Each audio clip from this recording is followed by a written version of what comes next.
I got enough to survive, but nowhere near the lifestyle I'd grown accustomed to. The judge's words still echo. You're fortunate given the circumstances. I used to be the perfect wife with the perfect life.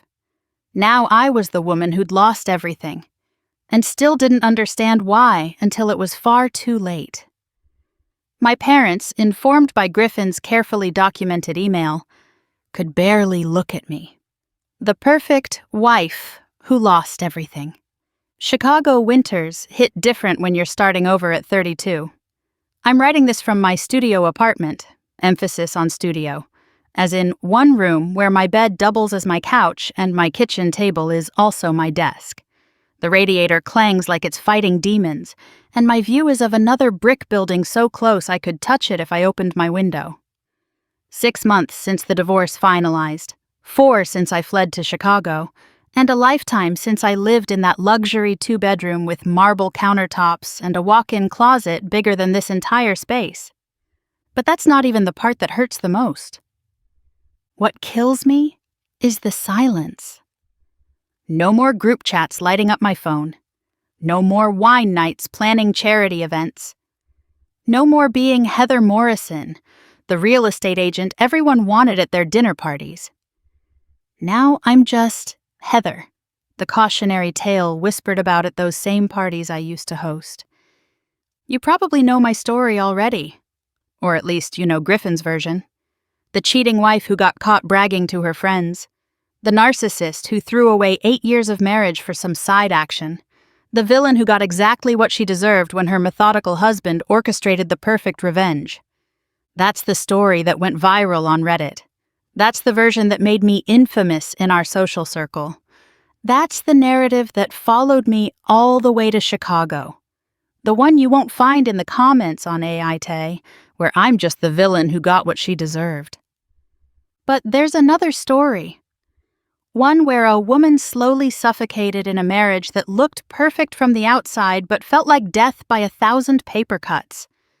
One where escape felt like the only way to breathe. One where the villain is also the victim of her own terrible choices. I'm not asking for sympathy. I know what I did. I know what I destroyed. But maybe if I tell you the whole truth, the ugly, messy, inexcusable truth, you'll understand how someone who had everything could throw it all away. Let me start from the beginning. Not the night Griffin overheard me, but years before. Back when I still believed in happily ever after. I met Griffin at a mutual friend's housewarming party. He was the guy actually helping set up instead of just showing up for free drinks. Stable, responsible. The kind of man who remembered to bring a hostess gift. When he asked for my number, I gave it to him, thinking I'd found someone different from the string of Peter Pans I'd been dating. Our courtship was textbook perfect.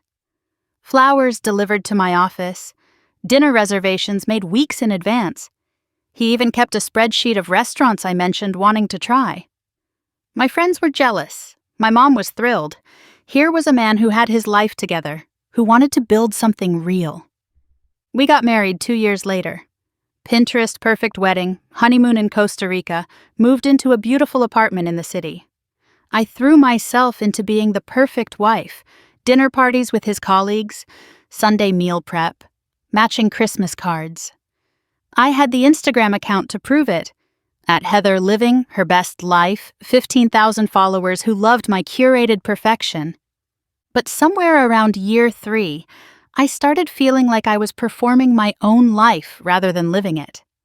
Like when Griffin surprised me with anniversary dinner reservations, always made exactly 2 weeks in advance at places he'd researched for optimal reviews. Or when he'd set reminders to compliment my appearance, and I'd catch him glancing at his phone right before telling me I looked nice. Everything felt scripted, even his affection. Griffin approached our marriage like a project manager. Date nights were scheduled 2 weeks out. Sex happened on Tuesdays and Saturdays, unless I explicitly requested otherwise. He kept notes on his phone about my preferences, updating them like software patches. Heather likes roses, pink not red. Heather's coffee, oat milk, 1 sugar, cinnamon on top. It's sweet that you pay attention, my friend Michelle said when I mentioned it felt weird. But it wasn't sweet. It was clinical. Like I was a subject being studied rather than a wife being loved. The loneliness crept in slowly. Griffin would come home, ask about my day, then mentally check off engaged with wife on his invisible to-do list, before moving on to his actual interests. He'd sit next to me on the couch, physically present but mentally calculating our retirement funds or planning our weekend grocery run. "I need more from you," I tried explaining one night after another silent dinner where he'd asked about my day, nodded at appropriate intervals, then returned to calculating our retirement projections on his laptop. "More what? Tell me what you need and I'll do it," he said, already reaching for his phone to make a note. That was the problem. I didn't want to submit a request for affection. I wanted him to want me, to surprise me, to occasionally let passion override his precious schedules. I wanted to feel like a wife, not a well-maintained asset in his portfolio. Enter Sutton. I met him at a conference 4 years into my marriage. He was a pharmaceutical rep, divorced, with the kind of confidence that made everyone in a room turn when he laughed. Where Griffin approached life like an engineer building a bridge, Sutton moved through the world like jazz, improvisational, unpredictable, alive. We were assigned to the same breakout group, ended up grabbing drinks with a few others after the sessions. "You're married to a lucky man," he said when the others had left and we were still talking. "He's wonderful," I said automatically, the response I'd trained myself to give. Sutton studied me. "But?" "No buts. Griffin's perfect, everyone says so." "Perfect's overrated," he said. "Give me messy and real any day." I should have walked away, should have gone back to my hotel room and FaceTimed my perfect husband, who was probably reorganizing our utility drawer. Instead, I ordered another drink. Nothing happened that night, or the next conference, or the one after that. But slowly, Sutton became my escape. He'd text random observations that made me laugh, send songs that reminded him of our conversations, ask questions about my dreams that had nothing to do with 5-year plans or investment portfolios. "You're incredible," he told me 6 months into our friendship. "I don't think you even know how incredible you are." When was the last time Griffin had said anything like that? When had he last looked at me like I was more than a line item in his life ledger? The first time Sutton kissed me, I felt like I'd been underwater for years and finally broke the surface. It was wrong. I knew it was wrong. But I was so tired of feeling like furniture in my own marriage. "We can't," I said. "I know," he said, and kissed me again. The affair was intoxicating. Suddenly I had secrets, had excitement, had someone who wanted me with an urgency that couldn't be scheduled 2 weeks in advance. Sutton would show up at properties I was showing, and we'd have 20 minutes of passion before I had to meet clients. He'd book hotel rooms in the middle of the day just because he couldn't wait until evening. "You're glowing," Griffin noted one night, updating his mental files. "New skincare routine?" "Something like that," I said, hating myself for how easy the lie came. The guilt did eat me alive. At first. But Griffin made it easy to justify. He never noticed when I came home late. Never questioned my girls' trips that were really weekends with Sutton. Never wondered why I'd stopped initiating sex on non-scheduled days. How could he claim to love me when he couldn't even see me? So I got careless. Started bringing Sutton to our house when Griffin worked late. Let my guard down around my friends. Began to believe I could have both lives. The stability with Griffin and the passion with Sutton. That night on the deck, drunk on wine and the power of my secret, I said things I'll regret forever. "He's too stupid to realize I've been cheating for years." Michelle laughed. Kathleen shrieked. And I felt powerful, like I'd beaten the system. Like I was smarter than the man who color-coded our calendar and tracked our expenses in spreadsheets. God, I was such a fool. When I woke up the next morning to Griffin's text about crashing at Daryl's, I felt a flicker of something. Not quite guilt, but unease. He never drank too much. Never deviated from plans. But Sutton was texting about meeting that week, and I pushed the feeling aside. The next few weeks were a masterclass in self-delusion. Griffin seemed off, but I attributed it to work stress. He was extra attentive, which I took as him finally trying. I even thought maybe we could work things out, have the marriage I'd always wanted, while keeping Sutton as my safety valve. I started being nicer to Griffin, cooking his favorite meals, suggesting we look at houses. Not because I suspected anything, but because I felt guilty. Classic cheater behavior, though I didn't recognize it at the time. When the walls came crashing down, they came fast. Laura's call came while I was at my biggest client event of the year. 300 real estate agents and potential clients. Months of planning. My chance to establish myself as a major player in the market. "Is this Heather Morrison?" "Yes, who's this?" "Laura Reynolds, Sutton's wife. We need to talk about your affair with my husband."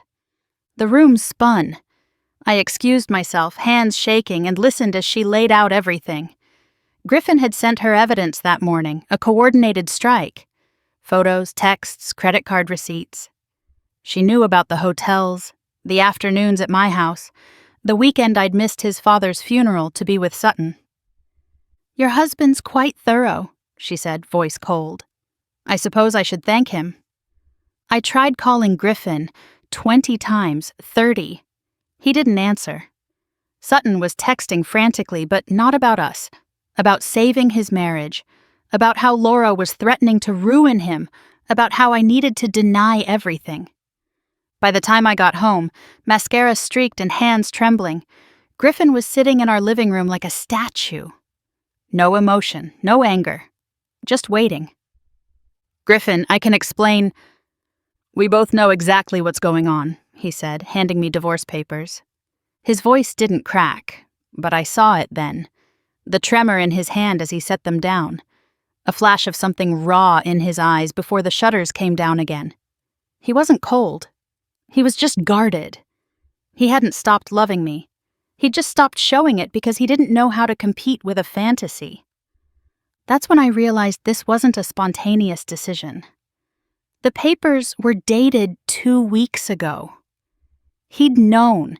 He'd known while I cooked him dinner, while we watched Netflix, while I suggested we start trying for a baby. "How long?" I whispered. "I heard you. That night with your friends. Every word." The floor dropped out from under me. He'd heard me calling him stupid, heard me bragging, heard me laughing about betraying him on the couch where he napped. I tried everything. Anger. How dare he spy on me? Bargaining. We could work through this. Tears. It meant nothing. I loved only him. But Griffin just sat there, unmoved, like I was a problem he'd already solved. "You have 3 days to figure out your living situation," he said, standing. "I've already informed the landlord about the morality clause breach." Morality clause. Something we'd signed when we moved in. The landlord was religious, gave us a discount for being a stable married couple. Griffin hadn't forgotten. Of course he hadn't. The next days were a blur of humiliation. My friends vanished overnight. I'd watch my phone, once constantly buzzing with group texts and dinner plans, sit silent for hours. At an open house, I overheard 2 agents whispering about that Morrison woman before they saw me and went quiet. Michelle, who'd laughed the loudest at my jokes about Griffin, sent a single text. "I can't be associated with this. Sorry." Kathleen didn't even do that much. 8 years of marriage, my mother said, voice thick with disappointment. "That lovely man who adored you, and you threw it away for what?" Sutton, my passionate escape, was in full damage control mode. Telling Laura I'd pursued him, that he'd tried to end things, that I was obsessed. When I called him crying, he told me we needed to cool off until things settled. 3 years of afternoons in hotel rooms, and he discarded me like a problematic employee. The financial reality hit next. Without access to joint accounts, with half our savings legally moved to Griffin's name, with my reputation in tatters affecting my client base, I couldn't afford our apartment. Couldn't afford much of anything. Within a month, I was living in my childhood bedroom, staring at participation trophies from high school while my life imploded on social media. Every mutual friend chose Griffin. Every professional contact distanced themselves. Even new potential clients Googled me and found the drama. I'd spent years curating the perfect image. Successful realtor, devoted wife, social butterfly with the enviable life. Griffin's methodical exposure hadn't just revealed my affair. It had shown everyone that my entire life was performance art. The night I showed up at Griffin's new apartment, I was desperate. Not for reconciliation. I knew that ship had sailed. But for understanding. For him to see me as more than the villain in his story. Instead, he showed me spreadsheets, financial projections of my new reality, detailed calculations of what my life would look like post-divorce. It was the most Griffin thing ever, turning my emotional breakdown into a PowerPoint presentation. But for the first time, I truly saw him. Not the boring husband who scheduled everything, but a man who'd loved me enough to plan our entire life together. Who'd noticed every detail because I mattered to him. Who'd made those spreadsheets not to control but to provide. And I'd mocked him for it. Called him stupid while betraying every promise I'd made. "Remember when you told your friends I was too stupid to realize you were cheating?" he asked as I sat there crying. "Well, surprise." There was no satisfaction in his voice, just exhaustion, like I'd confirmed every worst fear he'd never voiced about being enough for me. The divorce was swift. Griffin's documentation was overwhelming. Timestamps, receipts, a timeline that showed premeditation and financial betrayal. My attorney, looking at the evidence, advised me to take whatever was offered. "He could push for fault-based divorce and leave you with nothing," she said. "This is generous, considering." Fortunate. To lose everything. To move back with parents who could barely stand to look at me. To watch the man I'd underestimated thrive without me while I sent out resumes that went unanswered. Sutton tried to reconnect once his divorce was final. Texted about missing what we had, about starting fresh. I deleted his number. What we had was destruction dressed up as passion. He'd helped me burn down my life and then walked away when the flames got too hot. 6 months later, I ran into Griffin at Home Depot. I was buying supplies for my move to Chicago, running away really, but calling it a fresh start. He looked good, healthy, at peace in a way I'd never seen during our marriage. We talked on a bench outside, holding our purchases like shields. I apologized, really apologized, without excuses or manipulation. Told him about therapy, about trying to understand why I'd self-destructed so spectacularly. "I know it doesn't matter now," I said as we parted. "But I really did love you. I just didn't know how to love anyone properly, including myself." He nodded, and I saw something in his eyes. Not forgiveness, but maybe understanding. Or maybe just closure. Now I'm here in Chicago, in my tiny apartment with the clanging radiator. I have a job at a small real estate firm where no one knows my history. I go to therapy twice a week, unpacking why I equated chaos with passion. Why I needed external validation so desperately I destroyed internal stability. My therapist says I was addicted to the drama, to feeling special, to the high of secrets and danger. That Griffin's steady love felt like suffocation because I'd never learned to be comfortable with peace. She's right. I torched my marriage because it was too safe. Mocked the man who loved me because his love was too predictable. Chose hotel rooms over home because home felt too much like real life, and I was terrified of real life. Griffin's dating someone new. I found out through LinkedIn. He'd updated his relationship status.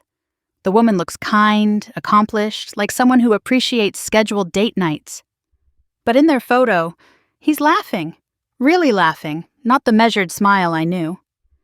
His hand rests on her shoulder casually, not positioned like he'd read an article on appropriate public displays of affection. She's brought out something in him I never could. Or maybe, and this thought keeps me up at night, I was the reason for all that rigid control. Maybe he was different before me or could have been different with someone who didn't make him feel like he was never enough. As for me, I'm learning to be alone, to sit with myself without the noise of affairs or drama or performed perfection, to build a life that's small but honest instead of grand but fake. I don't date. Can't trust myself yet. Maybe someday when I've figured out how to love without destroying, how to be loved without running. The friends who abandoned me were right to run. The man who divorced me was right to protect himself. The lover who discarded me showed me exactly what I was worth to him. A fun distraction until consequences arrived. I was the architect of my own destruction. The woman who had everything and burned it down because the flames were pretty. The wife who called her husband stupid while he was building a case that would dismantle my life with surgical precision. Griffin wasn't stupid. He was patient. He was methodical. He was everything I said I wanted until I had it. And I was too stupid to realize what I was cheating on. Now I know. Now, in my studio apartment with the clanging radiator and brick wall view, I finally understand what I lost. Not just a marriage or a lifestyle, but a man who loved me enough to document every detail of our life together. He kept spreadsheets because I mattered. He scheduled dates because he wanted to ensure we had them. He noted my preferences because he cared about getting them right. And I laughed about it with friends who vanished the moment my perfect image cracked. Last week, I passed a florist's window on my way to a showing. A display of pink roses. Not red, pink, dusty pink, the exact shade he always chose. I stood there in the Chicago cold, crying, finally understanding that what I'd called boring was actually devotion. What I'd called controlling was actually care. What I'd called predictable was actually reliability. The ultimate irony? In trying to escape Griffin's structured love, I ended up in the most rigid prison of all. The one I built myself out of consequences and regret. So that's my story, the real one, the ugly one, the one you won't find in the Reddit comments where I'm just the cheating wife who got what she deserved. The one where the villain doesn't get redemption, just a studio apartment and hard-won self-awareness that came 3 years too late. Griffin, if you ever read this, though I know you won't, you've moved on too completely for Reddit drama, I get it now. I finally get it. You weren't boring, you were home, and I was an arsonist who complained about the cold.